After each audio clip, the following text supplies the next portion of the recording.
वर्ष प्रवेश का गणित के बारे में श्लोक में बता दिया था।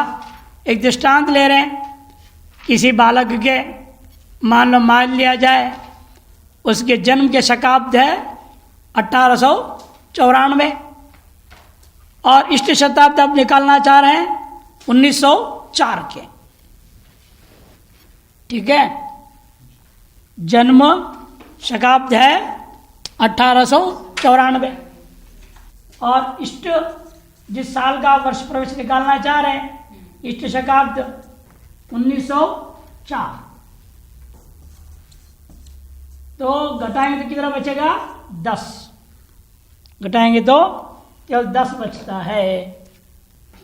अब वो 10 को उन्होंने कहा था आप 3 अलग अलग जगह रख लो, 3 जगह रखिएगा 10 को, 10 10 10। पहले वाले 10 में उसकी 1/4 को जोड़ना है, दूसरे वाले 10 में दूसरे वाले में केवल आधा रखना है और तीसरे वाले में 10 में आधा जोड़ना है।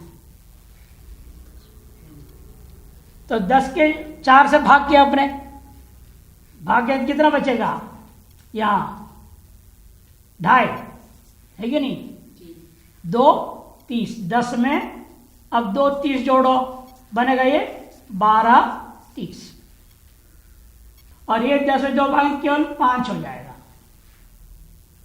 और 10 में तो 2 से भाग करने के बाद बचेगा 5, मिला दिया तो 15 हो जाएगा। अब 12 30 में 5 15 जोड़ेंगे बनेगा वो 12 35 15। वार आदि हो गया नहीं, वार घटी पल निकल गया। अब तीनों को एक साथ जोड़ने पर बन गया 12 35 15। अब उसे जन्मकालिक जो वारादि है उसको जोड़िए।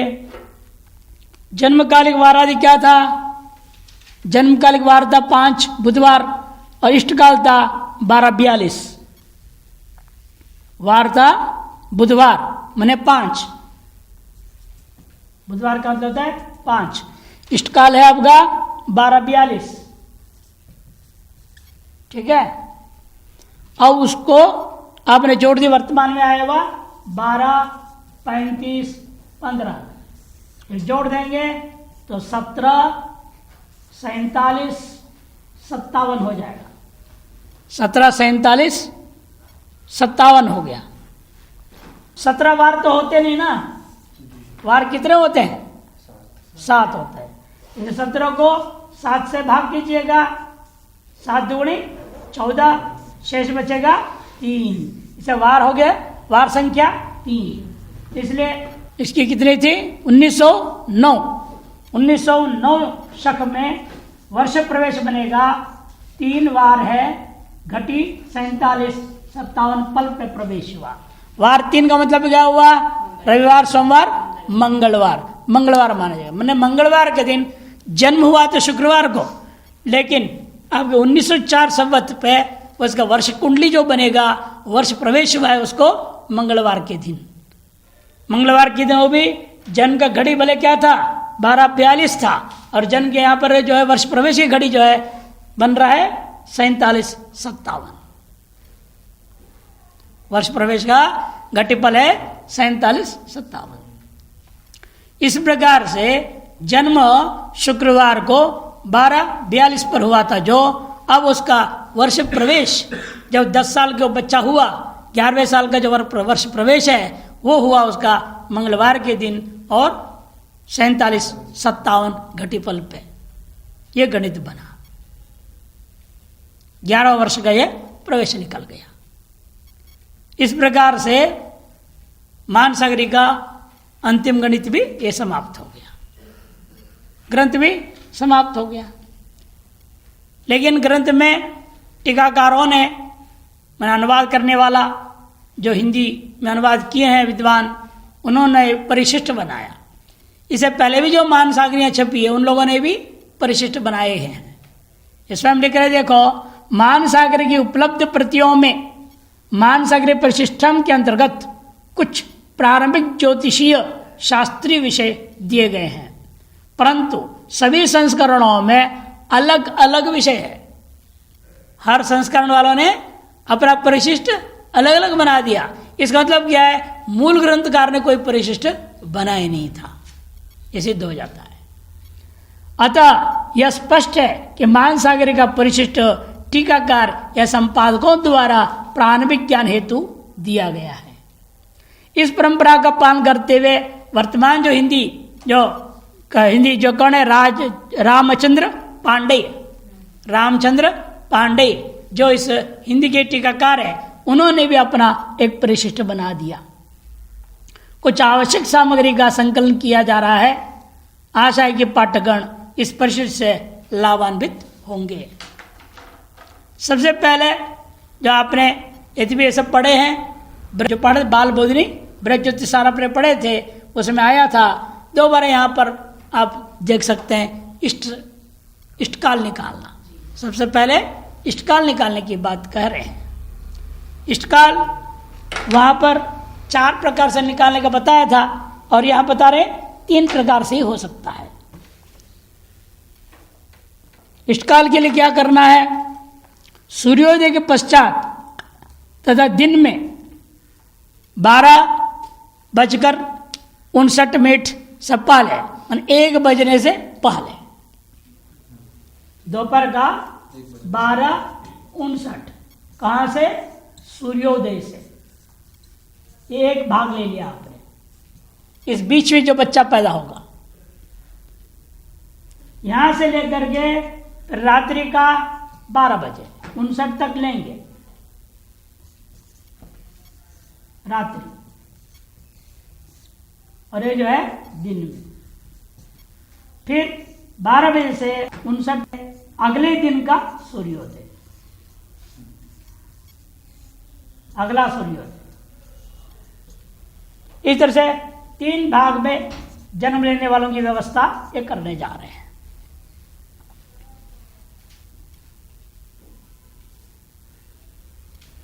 वे रात्रि में भी 12:59 तक लेंगे पूरा ही, 1 बजे से पहले तक का गणित लेंगे। 12:59 60 मिनट हो जाएगा तो 1 बज जाएगा, तो घंटा में चला गया ना, तो अलग गणित हो जाएगी उसकी। तो सूर्योदय से, जन्म के दिन के सूर्योदय से लेकर के यहाँ के बीच जो बच्चा पैदा, उसकी तरीका अलग है गणना का, और इसकी अलग है, इसकी अलग है। 3 प्रकार से ले रहे हैं। उन्होंने 4 प्रकार कैसे कर दिया था? उन्हें एक किया था 12:59 से उन्हें लिया था सूर्यास्त तक, सूर्यास्त से मध्यरात्रि ली, और मध्यरात्रि से अगला सूर्योदय, इस तरह 4 भाग किया था। इनका कहना है कि जरूरत नहीं है, 3 भाग से काम चल जाएगा। चाहे सूर्यास्त के बाद 12:59 तक जन्म लिया हो, या सूर्यास्त से पहले जन्म लिया हो 12:59 से, ये पूरे को एक ही तरीके गणित से हम इष्टकाल निकाल सकते हैं। कैसे? एक एक दृष्टांत ये दे रहे हैं, आप अपना ले लो, दूसरा दृष्टांत, या इसी दृष्टांत को पहले समझ लो। ग्रंथ में दृष्टांत दे रहे हैं, किसी बच्चे का जन्म हुआ है, हाँ, कितना बजे? समय 10:45। कहते देखो जन्म का समय है 10:45, ठीक है, और ये जन्म का समय, और सूर्योदय उस दिन का 6:15 दे दिया है। घटाइएगा 6:15 तो बनेगा आपका 4:30, 4 घंटा 30 मिनट। ये घटिपल नहीं है, ये है आपका घंटा मिनट, अंग्रेजी के हिसाब से जा रहे हैं। यदि भी हमारे यहाँ सूर्योदय से सूर्योदय की वार माना जाता है, मध्यरात्रि 12 बजे तारीख नहीं बदलता हमारे यहाँ। मध्यरात्रि राक्षसों का बदलना चाहिए ना, रात्रि तो राक्षसों का होता है, तमोगुणी लोग, उनके मध्यरात्रि में तारीख बदलती है। हमारे यहाँ जो है सूर्योदय में तारीख बदलता है, वार बदलता है, सब सूर्योदय से ही लेके चलते हैं हम लोग।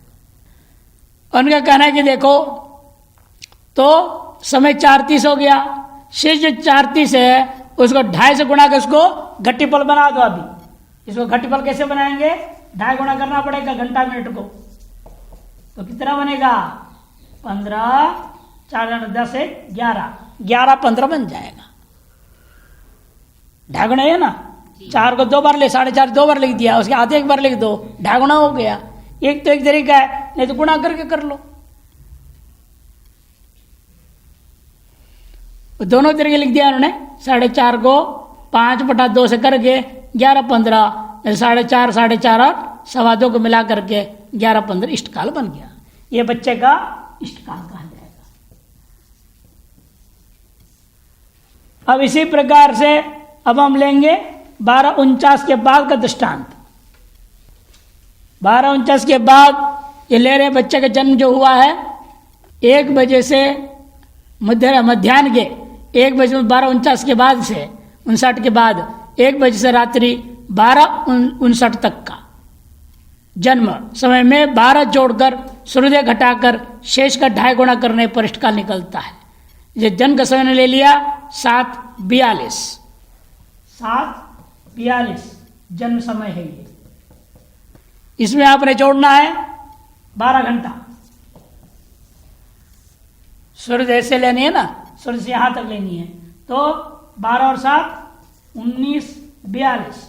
सूर्योदय वही है 6 15, उसको घटाइएगा, बनता है 12 5 तो 7, 3 में तो 2 और 9 में 6 गया तो 3, 13 27। इस 13 27 को 2.5 गुणा कर दो, तो बनेगा अब 13 27 2 बार लिख दो। इसका 630 ले लिया ना मैंने। 27 का आधा क्या है? 26 का 13 13 30, हाँ 50 में 30 है ना, यहाँ तो 30 13 30 हो जाता है। फिर 27 का आधा लेना है हमने। 27 का आधा लेंगे तो 13 26 13 30 30 7 10 7 1 2 2 4 3 7 8 1 9 9 में 60 गया तो 3 और या 1 आया तो 6 1 7 10 13 3 1 33 37 30 33 37 30। ये हो गया आपका बच्चे का इष्टकाल, जो 12:59 के बाद में और रात्रि के 12:59 के अंदर जो जन्मा हुआ बच्चा है। 7:42 पर जन्मे बच्चे का ये गणित बन गया। अब एक और आता है, उससे भी आगे कर लो। मध्यरात्रि 1 बजे के बाद और अगले दिन का सूर्योदय से पहले जो जन्म लिया है उसका दृष्टांत लें आप। उसका दृष्टांत क्या बनेगा? कितने समय का ले रहे हैं ये? रात्रि के 3:12। रात्रि के 3:12 का ले रहे हैं। 3:12 3:12 में क्या करेंगे हम? 24 जोड़ देंगे, पूरे 24 घंटा। 24 घंटा लिया 27:12। उस सूर्य का समय घटाओ। सूर्य का कितना था? 6:15 6:15 था, उसको घटाएंगे हम तो बनेगा 20:57 20:57 हो गया। एक यहां चला गया 72 हो गया। 72 12 5 7 6 1 5 हुआ। 6 और 6 0 20। अब 20:57 को 2.5 गुणा कर दो। 20:57 आएगा। फिर 10 57 का आधा, 20 का आधा 10 हो गया। 57 का आधा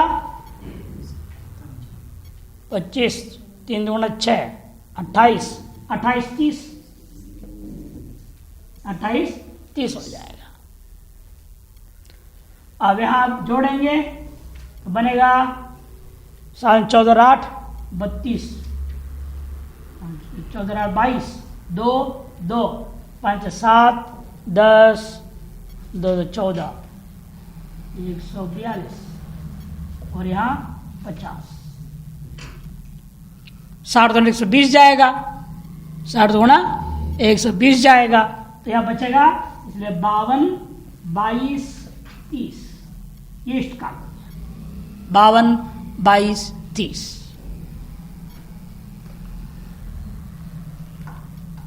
इष्टकाल निकालने का एक प्रक्रिया हो गई। तीनों समय का इन्होंने दे दिया, एक एक दृष्टांत। और अब इसे अगला गणित दिखा रहे हैं, भयात और भभोग निकालना। भयात और भभोग। जन्म नक्षत्र के गत कटी पल को भयात कहते हैं, और जन्म नक्षत्र के संपूर्ण परिमाण जो होगा, मान है, भोग काल है, उसको भभोग कहा जाता है। इसलिए उसके बारे में श्लोक दे रहे हैं, गतर्क्षनाडी ख रसेश शुद्धा सूर्योदयादिष्टं घटीषु युक्ता भयात संज्ञा भवति तस्य निजर्क्षनाड्या सहितो भभोगः। गतार्क्षनाड़ी खरसेश शुद्धा। गत नक्षत्र का जो मान है, जितना भी है, उसको आप 60 में घटाइए। 60 में घट नक्षत्र का, गत जो नक्षत्र है उसका मान को घटाइए, क्योंकि एक दिन में हमारे कितना होता है, 60 घड़ी। माने इसमें भी दो तरीका गणित आएगा, दो तरीके से गणित लिया जाएगा। एक जो गत नक्षत्र है, बीता हुआ नक्षत्र, वही नक्षत्र आज की सूर्योदय के बाद भी है, तो पूर्व रात्रि में था, और आज दिन में नक्षत्र बदल रहा है। इसे नक्षत्र बदलने से पहले का जन्म, नक्षत्र बदलने से बाद यदि जन्म हुआ तो अधिकतर आपको यही मिलेगा। एक दिन में 2 नक्षत्र आएंगे, सूर्योदय कालीन नक्षत्र अलग होगा, उत्तर काल में कहीं न कहीं जाके और नक्षत्र बदल जाता है। कभी कभी पूरे 60 घड़ी भी होते हैं। भभोग यदि मान लो 64-65 घड़ी का है तो एक दिन पूरा ही निकल पड़ेगा वो। कभी कभी जैसे तिथियां होती है, पूरी तिथि रहती है, एक दिन अगला दिन भी तिथि आ जाती, सूर्योदय काल में भी तिथि 2 हो जाता है ना, 2 अष्टमी 2 नवमी कैसे हो जाते हैं, अगला दिन भी तिथि आ गया सवेरे सूर्योदय का टाइम, भले ही 2 आधी घड़ी 1 घड़ी 1.5 घड़ी के लिए आ रहा हो, लेकिन सूर्योदय काल तिथि माना जाएगा ना उसको। इस तरह से जहां 60 घड़ी से ज्यादा भभोग होता है किसी नक्षत्र का, वही एक दिन से ज्यादा व्याप्त हो जाएगा। नहीं तो अधिकतर कम होते हैं, कम होते हैं तो एक दिन में 2 नक्षत्र आपके किसी पंचांग में देखेंगे, इतने बजे तक एक नक्षत्र है, इसके बाद दूसरा नक्षत्र शुरू हो जाता है। उस हिसाब से यहाँ एक जो पहला वाला नक्षत्र पैदा हो तो अलग गणित, अगला नक्षत्र पैदा होगा तो थोड़ा फर्क करके दूसरा गणित होता है। इसे कहते हैं गतर्क्षण नाड़ी को क्या करना, ख रसेश शुद्धा। ख मने 0, रस मने 6, मने 60 से शुद्ध कर लो, मने 60 से घटा लो। सूर्योदयादिष्ट घटीषु युक्ता, और सूर्योदय से निकाला जो इष्ट घटी है उसको क्या कर देना, जोड़ देना। सूर्योदय से जो आपने इष्टकाल निकाला है उस बच्चे का, उस इष्टकाल को उसमें जोड़ दो। जोड़ने से क्या होता है, भयात संज्ञा भवती तस्य, तो उस बच्चे की, उस नक्षत्र का भयात संज्ञा का गणित बन गया। और निजर्क्षणाड्या सहितो भभोगा, और जिस नक्षत्र में जन्म लिया उस नक्षत्र के पूरे मान कितनी है वो पूरे को जोड़ दोगे तो क्या हो जाता है, वो भभोग निकल आता है। कैसे, दृष्टांत से देखिए। दृष्टांत ले रहा है किसी बालक का जो संवत 2039 में पैदा हुआ है, और चैत्र कृष्ण अष्टमी मंगलवार के दिन पैदा हुआ। उस दिन क्या था, पूर्वाषाढ़ा नक्षत्र है, पूर्वाषाढ़ा नक्षत्र है। पूर्वाषाढ़ा नक्षत्र का मान कितना दिया, 47, 39। और गत नक्षत्र आपका है मूल, वो है आपका 41, 43। इष्ट घटी है बालक का जो दे रहे हैं 33, 37। जो अभी आपने गणित किया उसी को ले लिया, पूर्व में गणित जो किया है 33, 37, 30 था ना। अभी जो आपने गणित किया इष्टकाल 33, 37, 30 वाला, उसको इन्होंने लिया। अब एक इसको क्या करना, पहले 60 में गत नक्षत्र को निकाल लिया, 41, 43 को उल्टाएंगे तो बचेगा 18 17 18 17 और उसको दो भाग लिख लो 18 17 18 17 एक भयात के लिए एक भवोक के लिए। एक में इष्टकाल लिखिए, इष्टकाल कितना था 33 37 जोड़ देंगे 1 3 4 5 8 3 11 51 54 ये हो जाएगा आपका भयात। और वर्तमान नक्षत्र जो उसका है जन्म नक्षत्र क्या है पूर्वाषाढ़ा, उसका समय कितना दिया है 47 39 उसको जोड़ेंगे बनेगा 7 14 16 6 1 4 8 7 15 5 1 65 56 हाँ 3 4 1 5 है उधर से एक आया ना 65 56 ये हो जाएगा आपका भभोग। भयात 51 54 है और 65 56 भभोग हो जाता है। और सूर्योदय कालिक नक्षत्र यदि जन्म समय से पूर्व समाप्त हो गया, सूर्योदय कालीन जो नक्षत्र था वो बच्चे के जन्म के समय में वो नक्षत्र बीत गया समाप्त हो गया। अगले ये सूर्योदय कालीन नक्षत्र था, ये नक्षत्र क्या है सूर्योदय कालीन नक्षत्र है, ये बीता हुआ नक्षत्र है पूर्वगत नक्षत्र से लेकर दिया। मान लो ये नक्षत्र के समय में जन्म नहीं लिया उसने, उसके अगला कौन सा है उत्तराषाढ़ा में जन्म ले लिया उसने, तो हमें इसी की जरूरत ही नहीं रहेगी, गत नक्षत्र कोई लेन देन नहीं है। मेरे लिए अब गत नक्षत्र कौन हो जाएगा पूर्वाषाढ़ा गत नक्षत्र हो जाएगा। जो सूर्यकालीन नक्षत्र है वो मेरे लिए गत नक्षत्र हो जाएगा कि उसका जन्म नक्षत्र है उत्तराषाढ़ा। उसका दृष्टांत ले रहे देखो, पूर्व समाप्त हो जाए तो इस घटी में सूर्योदय कालिक नक्षत्र के घटी पल को घटाने उल्टा क्रम हो गया, घटाने से भयात तथा 60 में औदिक नक्षत्र को घटाकर शेष में वर्तमान में अग्रिम दिन के नक्षत्र के मान को जोड़ने से भवोग होता है। जैसे अब यहाँ ये गत लिख रहे हैं तो कोई दिक्कत नहीं, इसको कहूंगा सूर्योदय कालीन नक्षत्र। और तदनंतर नक्षत्र क्या है, तदनंतर वाला उत्तराषाढ़ा है। उस उत्तराषाढ़ा नक्षत्र का मान कितना दे रहे हैं, उत्तराषाढ़ा नक्षत्र का अग्रिम दिन का उत्तराषाढ़ा 54 05 इष्ट घटी इसलिए हमें लेना पड़ेगा ना, बाद की जन्म लिया हुआ इष्ट घटी जो अभी आपने ऊपर की थी वही ले रहे 52 22 मध्यरात्रि का लेना पड़ेगा, इष्टकाल है 52 22।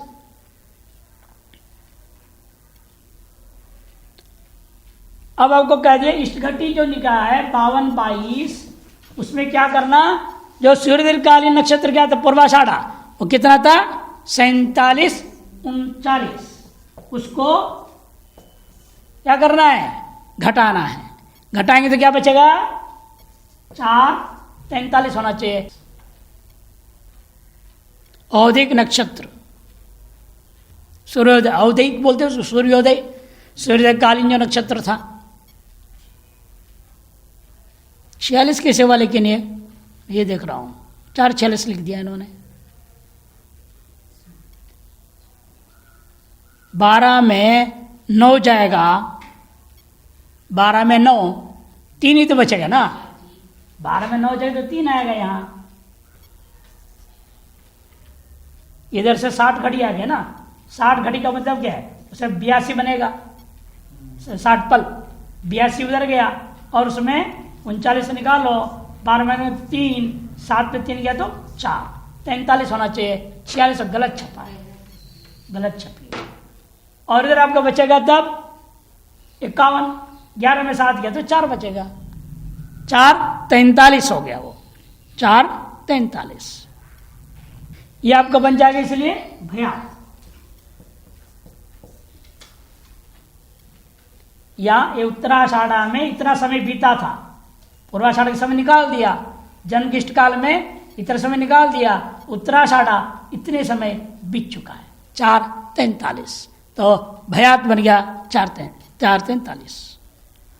और पूरे 60 घड़ी में, 24 घंटा वाले 60 घड़ी में आप निकाल दीजिएगा पूर्ण नक्षत्र मान जो उत्तर पूर्वाषाढ़ा का 47, 39, 60 में तो 1, 5, 21, 9 में 7 गया तो 2, 5, 4, 1, 12, 21 बनेगा। उसमें अग्रिम दिन का जो उत्तराषाढ़ा क्या था, तो उत्तराषाढ़ा 5405 है, उसको जोड़िए, ये कुल उत्तराषाढ़ा का मान बनेगा 26, 6, 6, 66, 26, ये भभोग हो गया। 66, 26 ये जो आपका भभोग बन जाता है। भयात 6:43 और 66, 26 भभोग बना।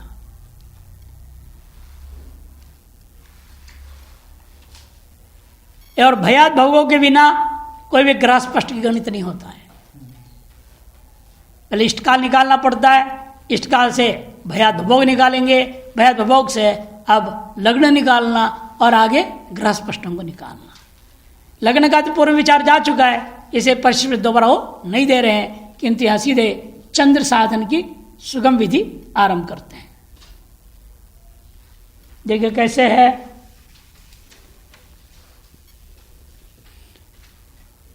गत नक्षत्र संख्या को 13 अंश 20 जो है पल कला से गुणा करके गुणनफल में द्विगुणित भयात को 9 से भाग देकर लब्धि अंशादि जोड़ने से अंशादि चंद्रमा होता है। क्योंकि अंश में 30 का भाग देने पर राशि आदि स्पष्ट चंद्र हो जाता है। दृष्टांत दे रहे हैं, अभी जो आपने वर्तमान में पढ़ा था पूर्वाषाढ़ा नक्षत्र काल में जो बच्चा पैदा हुआ था गत नक्षत्र को लेकर के, तो पूर्वाषाढ़ा भयात था 51-54। पूर्वाषाढ़ा का भयात टोटल था 51-54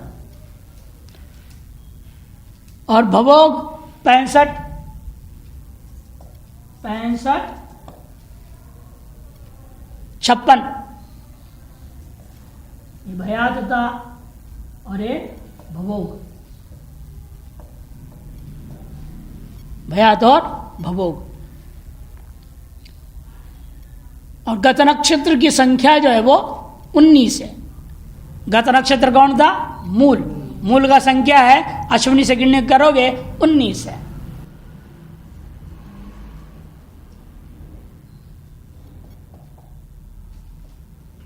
क्रमांक उसका 19 आता है, इतना आपको चाहिए। अब एक नक्षत्र को कितने समय मानते हैं चंद्र से संबद्ध? एक राशि में चंद्रमा कितने दिन रहता है? 2.5 दिन लगभग रहता है कि नहीं? अब 2.5 दिन में कितने नक्षत्र बीतते? लगभग 2 से ज्यादा ही जाएगा, कि एक नक्षत्र मान लो पूरे 60 घड़ी रहेगा तो तब भी 2.5 नक्षत्र।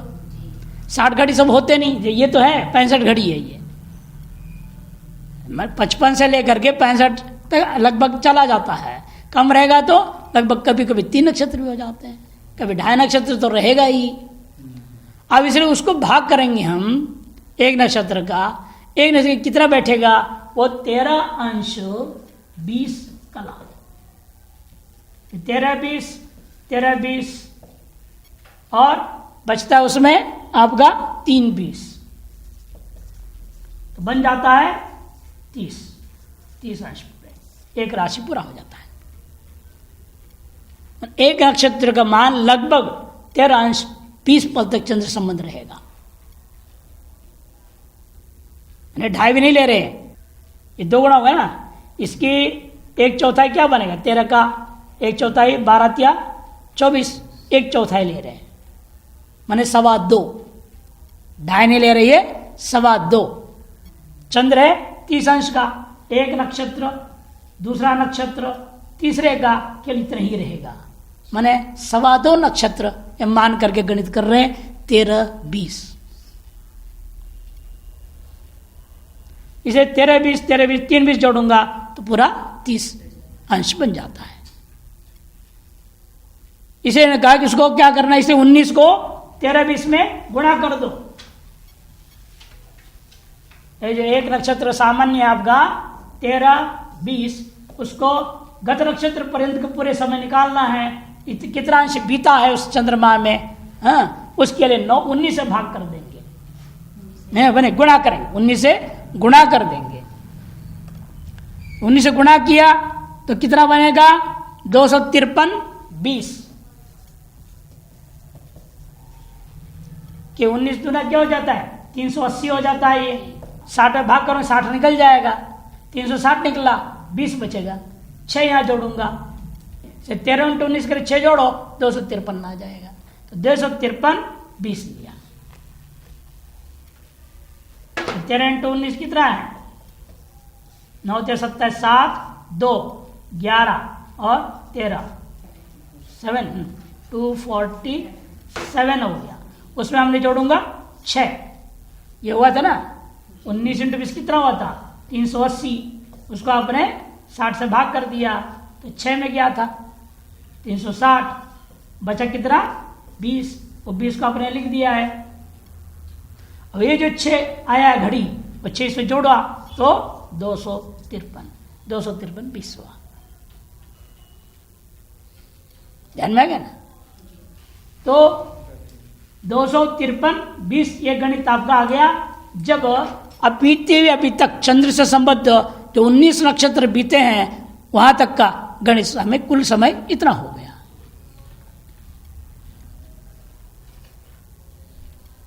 अब भयात को 2 गुणा कर दो, 51 54 को 2 गुणा करूंगा, 54 और 54 कितना हो जाएगा 108, 108 में 60 निकाल लो बनेगा 48, 51 दूना 102, 102 में आप जोड़ेंगे 1 तो 103 48 हो जाएगा।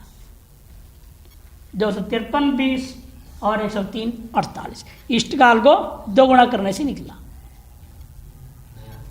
भयात को सर इष्टकाल नहीं, भयात को 2 गुणा करने से ये निकल गया। अब ये जो निकला है उसको 9 से भाग करना है आपने, 9 से भाग करो, 103 48 को 9 से भाग करें, इसको ऐसे बनाए रखें, 253-20 को बनाए रखेंगे, अंत में इसका काम आएगा 253-20 अलग रख लो। और अभी जो आया है 103 48 इसको 9 से भाग करो, 9 से भाग किया तो कितना हो जाएगा ये 11 9 99 गया ना, 4 बचेगा, इसको 60 में गुणा कर दीजिए 240, उसमें 48 जोड़ूंगा बनेगा ये 288, उसको 9 से भाग कीजिए तो जाएगा वो 3 में जाएंगे 27 और 18 2 18 0 हो गया। इसे बना 11-32 हो गया। उस 11-32 को उसमें जोड़िए 253-20 में 11-32 बनेगा ये 52 और 264 52। अब इतने घड़ी को हमें अंश में भाग करना, अंश बनाना है तो 30 से भाग करेंगे 264 को बनेगा 8 में 240 24 बचा है कि नहीं, 240 24 बचेगा तो बनेगा ये फिर 8 24 और 52 ये बन गया 8 24 52। ये आपका है स्पष्ट चंद्र,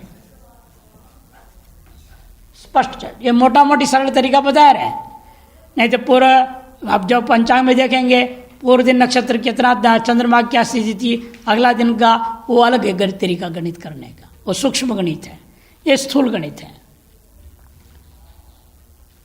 8 24 52 ये चंद्र स्पष्ट का गणित हुआ। अब इसी चंद्रमा के आधार पर दशा का साधन करना इसके बाद आता है, महादशा का साधन करना।